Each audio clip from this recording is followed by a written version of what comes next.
అతని రూపం పాట, అతని స్వరం పాట, అతని నైజం పాట, అతని మనసు పాట. అతని పేరు మాత్రం గోరటి వెంకన్న. అతను నిత్య సంచారి, సదా మానవ ప్రేమైక జీవి, ప్రకృతి ప్రేమికుడు. మంచి కోసం, మానవత కోసం గళం విప్పి కదం తొక్కి భూమిని ఆకాశాన్ని రెండు చేతులతో తాళాలుగా కొట్టి తాండవమాడిన మహోన్నత వాగ్గేయకారుడు గోరటి వెంకన్న.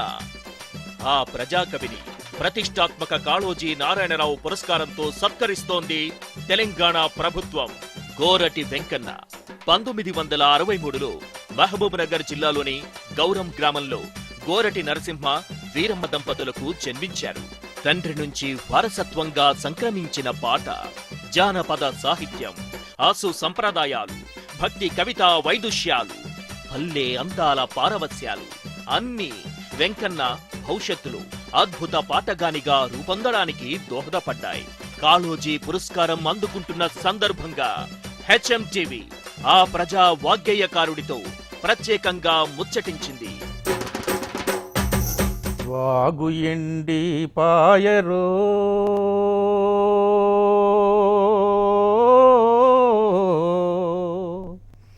పెదవాగు తడి పేగు ఎండి పాయరా.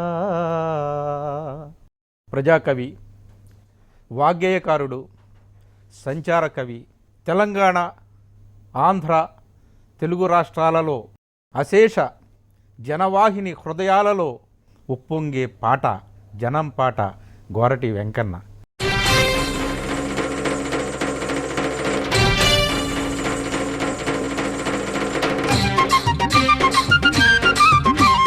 అన్న, ముందుగా మా హెచ్ఎంటీవీ ప్రేక్షకుల తరపున మీకు అత్యంత ప్రతిష్టాత్మకమైనటువంటి కాళోజీ అవార్డుని అందుకుంటున్న సందర్భంలో అందరి తరపున అభినందనలు.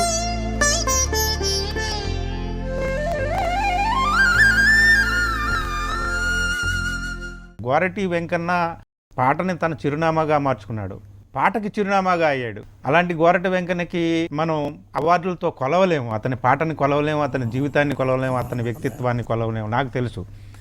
కానీ అవార్డుల్ని కూడా ఆనందంగా స్వీకరించేటటువంటి కాలంలో నేను ప్రేమించేటటువంటి ఒక ప్రజాకవికి, అశేష తెలుగు ప్రజలు ప్రేమించేటటువంటి ప్రజాకవికి ఇలాంటి ప్రతిష్టాత్మకమైన అవార్డు వచ్చినప్పుడు నిజంగా అందరం సంతోషిస్తాం.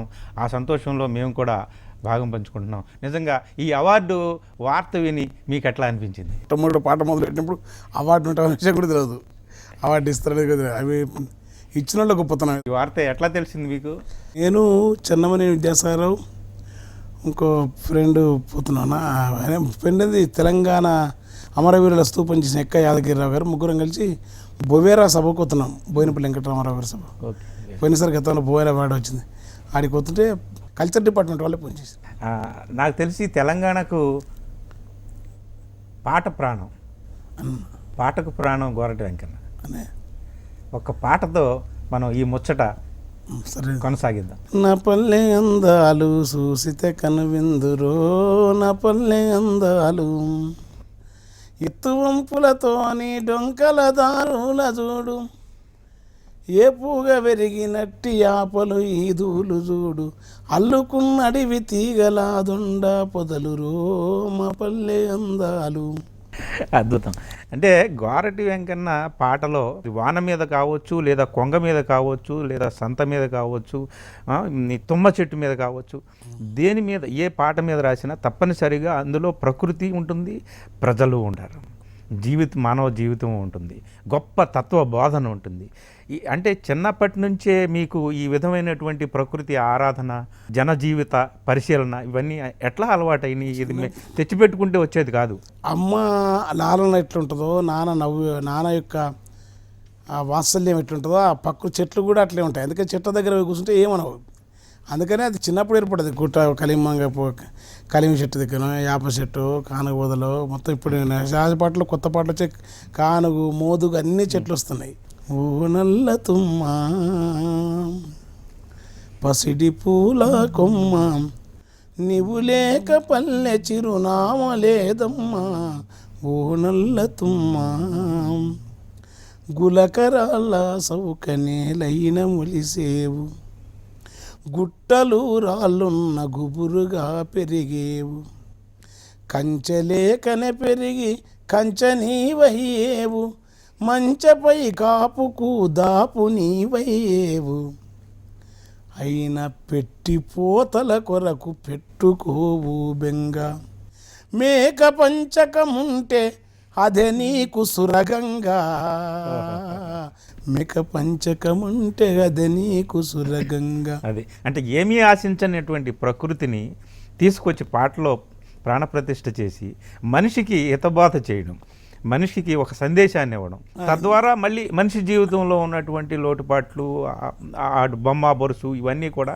చెప్పడం. పాట అట్లాగా ఒక ప్రవాహ సదృశ్యంగా సాగిపోతుంది. అది ఈ పాటలు ఉన్నది ఒక చరణంలో అయితే, చెరువు గట్టించిన రాజువడు గాని తన పేరు ఇలపైన కలకాలముండుటకు రాతి పలకము పైన చెక్కించగదనాడు, కానీ నీ తావుతో ఊరు తుమ్మలారేవాయే, ఇంటి పేరుతో నీవు కుంట పేరుతో నీవు కాసులేమడుగవు కాటు కాదిద్దేవు, ఊరి బడి పిల్లల ఒక జ్ఞాపకం కావచ్చు, శృతి కావచ్చు, కానీ అది కొన్నాడు.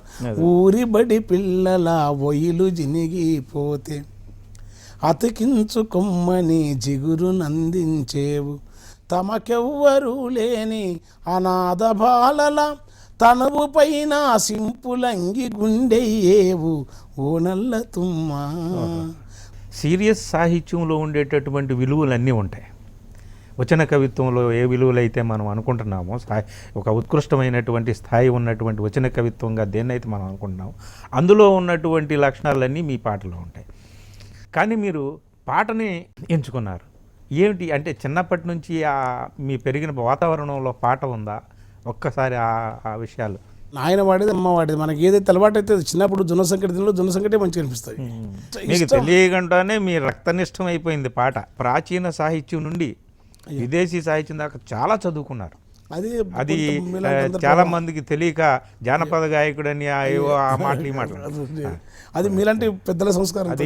అది మాకు బాగా దగ్గరగా పరిచయం ఉన్నటువంటి మాలాంటి వాళ్ళకే కాదు, చాలా మంది మీటింగ్లో చాలా సార్లు మీరు మాట్లాడారు. ప్రాచీన తెలుగు సాహిత్యం నుండి విదేశీ సాహిత్యం దాకా సాహిత్య లక్షణాలు, అలంకార శాస్త్రంలో ఉన్నటువంటి విశేషాలు అన్నీ తెలుసు మీకు. అంటే కొంత ప్రయత్నం చేయడం, ఇష్టంగా చదువుకున్నాం.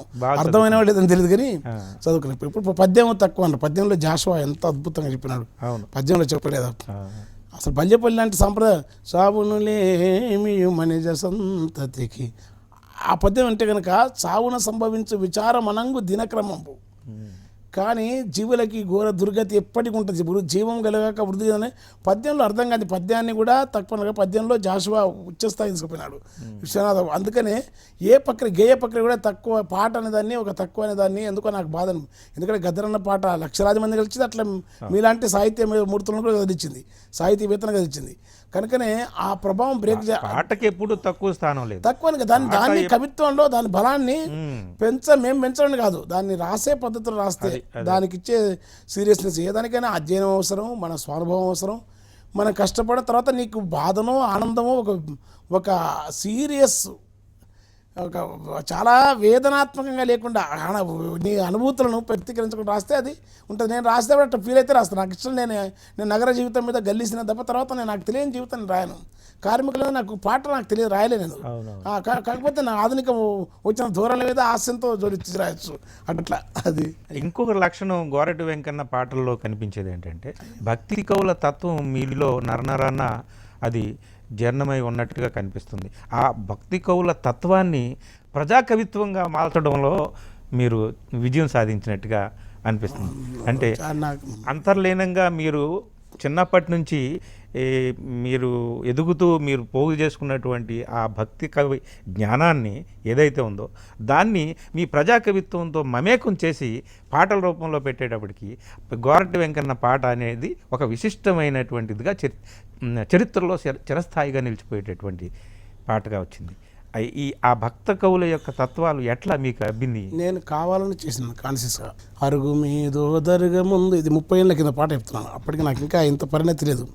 అరుగు మీదో దరుగ ముందో అచల బాధ సాధు గురువులు, వీరబ్రహ్మము విశ్వదాను వీరబ్రహ్మము విశ్వదీను చనదాస దున్నిదన్నల, ఏకునాదపుత మనిషిలోని మలిన గుణముల మతములోని మూఢ కర్మల, పారదోలి మానవత్వము జ్ఞాన త్యాగపు పెంపు కోసం, వీరబ్రహ్మము విశ్వదీను చెన్నదాసు దున్నిదన్నల, ఏకునాదపు తత్వగీతపు యాలెత్తి పాడుతుంటే. పాడినప్పుడు అరుణోదయ వాళ్ళు రామారావు అన్నాడు పాట. ఆ రోజే నేను, ఎందుకంటే కమ్యూనిజము నిజమైన ఆస్తికులు, నిజమైన కమ్యూనిస్టులు, ప్రగతిశీల సాహిత్యకాలు విన్నాను. అసలు సర్వభూతాన్ని ఆత్మనేసి నీలో ఉన్నది ప్రపంచంలో ఉంది. నీవు అభేదం లేని సృష్టిలో ప్రతి ఒక్కరు నీవేదైతే చేస్తున్నావు ఇతరులకు అజ్జేవద్దు అనే పద్ధతిని కబీరు, నామదేవ్, తుకారం, అక్కమా ప్రభు, అల్లమయ్య, దాసమయ్య, దున్నయిద్దాసు, తెలుగు నేలపడితే వరకవి సిద్ధప్ప, వీరబ్రహ్మం మహామహులు వాళ్ళది సాధించిపోయినారు.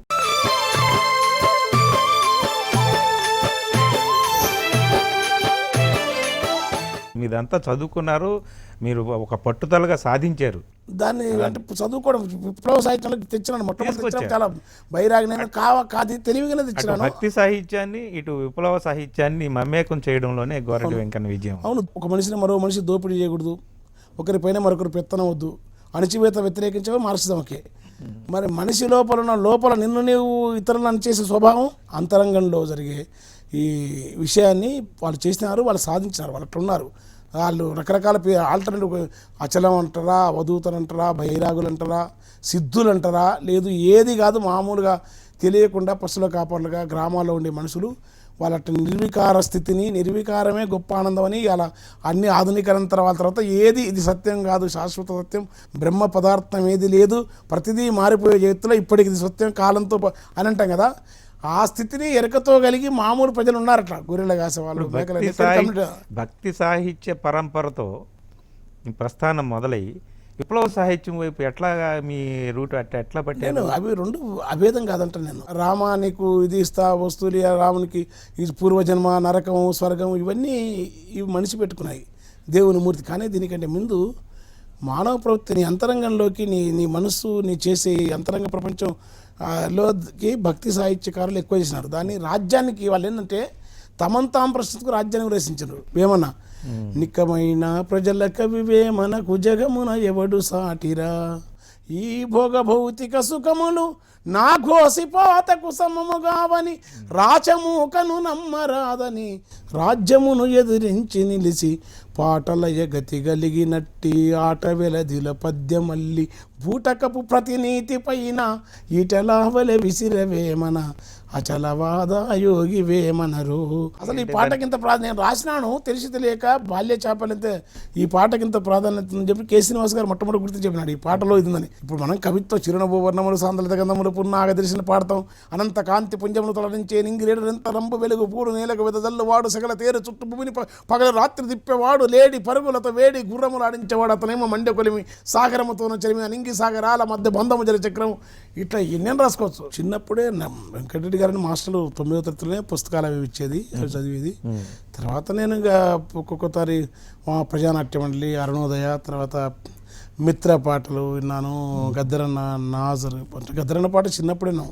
ఇక నాజర్ పాట, ఫస్ట్ నాజర్ పాట, గూడెంజయ్య గారి పాట, వీళ్ళందరి పాటలు విన్నాము. తర్వాత అంటే అంత సాంప్రదాయ కవిత్వం, కీర్తన రాసుకోవాలనుకుంటుంది. ఇంకొక అబ్జర్వేషన్ ఏంటంటే ఈ పాటలో ఉన్నటువంటి అన్ని సౌందర్యాలు మీరు తీసుకొస్తూ తప్పనిసరిగా చివరికి వచ్చేటప్పటికి అది వాన మీద కావచ్చు, కొంగ మీద కావచ్చు, లేదా తొమ్మ చెట్టు కావచ్చు, సంత కావచ్చు, తప్పనిసరిగా ఒక వైప్లవ్య భావజాలంతో ఎండ్ చేస్తాం. ఇప్పుడు వాన వచ్చి చివరికి వచ్చేటప్పుడు సుత్తి కొడవల మీద ముత్యమై మెరిసింది అనండి. పారాడి పారాడి గోదారిలో కలిసి సీతమ్మ పాదాలు శిరసొంచి తాకింది, వంకలు డొంకలు వనములెల్లా తిరిగి కృష్ణమ్మ వడికోయి ఇష్టంగా ఒదిగింది, దుందుబి తల కంటి దుమ్మంతా గడిగింది, అందమైన ఇసుకను అద్దముల చేసింది, ఇష్టముందో లేదో పట్నానికి వచ్చింది, ముక్కు మూసుకొని మూసిన మునిగింది, వానొచ్చెనమ్మ రావి ఆకుల నుంచి రాలిపడి సాధుల సమాధి సన్నిధికి చేరింది. తెలియకుండా రాసిన ఇది కాన్షియస్ కాదు. అవును. అమరుల స్తూపానికి అభిషేకము చేసి సుత్తె కొడవలి మీద ముత్యమై మెరిసింది వానొచ్చేనము. అదే అన్న ఇంకొక విషయం ఏమిటంటే సరే ఈ ప్రకృతి సౌందర్యము, పర్యావరణము, జీవరాశి, భక్తి, విప్లవము ఇవన్నీ ఒక పక్కన పెడితే గోరటి వెంకన్నలో ఒక సంచార జీవి ఉన్నాడు. ఎప్పుడు మీరు అందరూ అడిగే మాట ఇది, సంచారమే ఎంత బాగున్నది, దాని అంత సుఖము ఏడున్నది అని మీరు పాట కూడా పాడారు. మీకు సంచారం అంటే ఇష్టము. ప్రతి కవి సంచార కవి. ప్రతి కవి ఎందుకంటే తానున్న జీవితాన్ని వదిలిపెట్టి ఇంకో తానికి కనీసం గల్లీలో వస్తారు, ఒక ప్రేస్ దగ్గర పోతారుగా, చెట్టు ముందు కనబోతారుగా, తీగ దగ్గర ఉన్న ఇంట్లో కూర్చొని ఇల్లు కనపడదు రాయలుగా. చిన్నప్పటి నుంచే బాల్యం నుండే మీకు నా అంత తిరిగింది ఎవరు తిరగ అన్నీ నాకు నేను తిరగను. లింగోజీరావు గారిని పెద్ద ఆయన సిపిఎం నాయకుడు నేను చెప్తున్నాయి, నీ కాళ్ళలో చక్రాలు ఉన్నాయి కామెడీ చిన్న పిల్లలు 90 ఏళ్ళ నాయకుడు చెప్తున్నాయి. అట్లా తిరిగేది నేను. అంటే ఏడ పడతారు, ఈడ నాటకం ఉంటే అడుగుపోయేది, ఈడ పద్యాలు పడతారు అడుగుది. మా నాగరికంలో ఉండి కర్నూలు నాటకం అని తెలిస్తే పోయేది. తెనాల్లో ఉంటే నాటకం ఉందంటే మధ్యాహ్నం బస్సు ఎక్కిపోతే అప్పుడు ఇప్పుడు రాత్రి లాస్ట్ వారణాసి వరకు అది తిరిగి అలవాటు బాగుంది. అది ఉండే ఇప్పుడు రాను ఇప్పుడు టీవీలు వచ్చినాయి, ముఖం కనపడది, పేరు సంచారమే ఎంత బాగుంది, అది సంచారమే ఎంత బాగున్నది, దీనంతా ఆనందమేదున్నది, ఇల్లు పొల్లు లేని ముళ్ళె మూట లేని వెంబడించే వెర్రి జ్ఞాపకాలు లేని సేదదీరా చెరువు కట్టున్నది, నీడ కోసం సింత చెట్టున్నది, జోలను పేగాలి పెట్టున్నది, గుర్తులేని గుడ్డి నిదురున్నది, బరువు దిగిన గుండె బలె ఉన్నది. గోరటి వెంకన్న కోర్స్ తెలంగాణ ప్రాంతంలో పుట్టినటువంటి కవే కానీ తెలుగు వాళ్ళందరికీ కూడా అందరి హృదయాల్లో ప్రాణప్రదంగా ప్రతిష్ఠింపబడినటువంటి కవి. నాకు తెలిసి అన్ని ప్రాంతాల మీద రాసినటువంటి పాటలు మీ ఉన్నాయి. బహుశా అట్లా ఎవరో రాయలేదేమో అనుకుంటున్నా. రాయలసీమ కానీ ఉత్తరాంధ్ర మీద కానీ తెలంగాణ సరే తెలంగాణ పాటలు ఇవన్నీ ఉన్నాయి. అవి కానీ ఇక్కడికి వచ్చేసరికి తెలంగాణ మూమెంట్కి వచ్చేసరికి అక్కడ ప్రత్యేకంగా ఒక పాట 2 పాటలు అని కాదు, తెలంగాణ జన జీవితాన్ని ఆవిష్కరించి పాటల్లో తెలంగాణ గ్రామీణ జీవితాన్ని ఆవిష్కరించి ఆ ప్రకృతి సౌందర్యాన్ని ఆవిష్కరించి ప్రజల బాధలు, కన్నీరు పెడుతున్నటువంటి పల్లెలు, ఎండిపోతున్నటువంటి వాగులు, మాయమైపోతున్నటువంటి వృత్తులు సమస్తాన్ని మీరు పాటల్లో ఆవిష్కరించడం వల్ల తెలంగాణకి గోరటి వెంకన్న పాట అర్థం. అందుకనే మీ బ్రెత్లెస్ సాంగ్ ఎంత అద్భుతమైనటువంటి రెస్పాన్స్ వచ్చిందండి. తెలంగాణ ఉద్యమంలో విడదీయరానటువంటి పార్శ్వంగా గోరటి వెంకన్న పాట నిలిచిపోతుంది. తెలంగాణ ప్రత్యేక తెలంగాణ పాటలు కూడా జాతి ఒక్కటే, తన జాతి ఒకటి కాదని మిగతా రచన చెప్పిన నేను చెప్పాను. అప్పుడు తెలుగు జాతి ఒకటి కనుక కవిత్వానికి భాష ఒకటైనప్పుడు వాటిని ఎవరు ఆపితే కూడా ఆగదు, వెళ్ళిపోతుంది. బంగారు తెలంగాణని మీరు ఆశిస్తున్నారు. అది ప్రభుత్వాలు చేస్తారు మంచి. ఇప్పుడు మనం కవులో మనకు తెలిసిన పరిమితి తక్కువ, మనకు తోసిన ప్రపంచాన్ని మనం రాజకీయ ఆర్థిక అన్ని రంగాలు మనం నెత్తి తీసుకొని మనం విజన్ చూడలేము. మనది ఒక భావజాల రంగంలో మనది ఒక సున్నితమైన అంశం కనుక వాళ్ళు చేస్తారు, చేయాలని నమ్ముకోవాలి. ఎక్కడన్నా మనకు ప్రజలకు కష్టమైనప్పుడు మనం ఖచ్చితంగా ఎవరన్నా రాయాల్సిందే, రాస్తాం, అది వేరు, అది అంత మాత్రం చేత తప్పలేదు. కానీ పరిమితం మన తాత్విక దృక్పథానికి మొత్తం కంటే మరి నీవు దాన్ని పెట్టుకొని ఉండాలి అంత. అందుకనే మంచి వాటి లోతుల్లోకి పోయినంత ఒక కవిగా ఈనాడు వస్తున్నటువంటి మీరు గతంలో ఉన్న సాహిత్యాన్ని, విదేశీ సాహిత్యాన్ని ఎంతో బాగా ఆకలింపు చేసుకున్నారు, బాగా చదువుకున్నారు. ఇప్పుడు వస్తున్నటువంటి కవిత్వాన్ని, సాహిత్యాన్ని కూడా బాగా చదువుకుంటున్నారు. నాకు బాగా తెలుసు, మీరు అన్ని కవిత్వాలు చదువుతారు. అందరూ పేపర్లో వచ్చిందంటే ఒక కవిత పడిందంటే చక్కగా చదువుతారు, ఫోన్ చేస్తారు, మంచి కవిత అభినందిస్తారు. ఎట్లా ఇప్పుడు వస్తున్న కవిత్వం ట్రెండ్ ఎట్లా మీరు ఎట్లా ఉంది, మంచిగా అనిపిస్తుందా? ఎందుకు ఎదురుగా పూలు ఎంత మంచిగా రాసినారు. ఇంకా అయితే దాంతో పాటు ప్రపంచం ఇప్పుడు ఈ మధ్య నేను ఒక పాట రాసి చెప్తాను, మీకు వస్తుంది. అద్దాల అంగడి మాయరం ఓనరుడా దాని చూపుకు నీవు బొంగరమైనావురు, అద్దాల అంగడి మాయరా. పూర్వం ప్రజాకవులు అందరూ కూడా ప్రజల నాలుకల మీదే, అంటే ప్రజల నాలుకల మీద ఎప్పుడు కూడా ప్రజాకవి ఉంటాడు. ప్రజల నాలుకలపై నటించు సుఖవి అని జాషువా గారు అన్నట్టు మీరు కూడా అంటే పుస్తక రూపంలో ఇంకా రావాల్సి ఉంది మీ పాటలన్నీ కూడా. అలచంద్ర వంక వచ్చిన తర్వాత మళ్ళీ ఈ మధ్యకాలంలో ఏమన్నా పుస్తకాలు ఏకనాథ తీసుకొచ్చి- మొత్తం రేళ్లపూతలు నడుస్తున్నారు. రేపు 29 నాడు పూసిన పుణ్యం పుస్తకం వస్తుంది. ఓకే. తెలంగాణ వైభవాన్ని తలుస్తూ ఉద్యమకారులు ఇచ్చిన పాటలన్నీ మిత్రుడు ఇక ఉంచితే వేయాలని అది ఇస్తున్నాం. తర్వాత వెంటనే ఒక 2 నెలల్లో సోయగం వస్తుంది. ఓకే. సోయగంలో వెన్నెల, నల్ల తుమ్మ, కానుగోము అన్ని చెట్లు వస్తాయి. తర్వాత రావినుడు అనే తత్వాలు ఉన్నాయి. తత్వాలు ఆ తత్వాలను వేసుకోవాలి. ఇవి 3 అయితే ఇప్పుడు సిద్ధము. చివరిగా పూసిన పున్నమి ఒక 2 ముక్కలు.